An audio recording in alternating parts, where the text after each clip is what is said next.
Жаз басталды.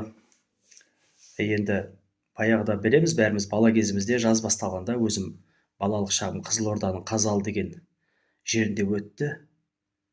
Ай, бір сол кезде бір ұнатпайтын бір дыбыстардың бірі масаның ызыңдауы еді. Енді о жақта маса енді жүдә керемет. Масахана деген сол жақта болатын.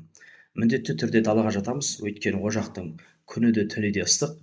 Ал далада масаханасы жату мүмкін емес. Масахананы желпіп алып астына кіріп кетеміз. Білетіндер бар шығар. Мен қатарлас, менен үлкендер білерді деп ойлаймын. Сонда жаңағы біразға дейін ұйықтатпайтын, құлақтың түбінде өте бір сондай жүйкені тоздыратын бір дыбыс бар еді, ол масаның ызыңдауы. Бірақ байқайсыздар ма, соңғы кезде маса ызыңдамайтын болып кетті.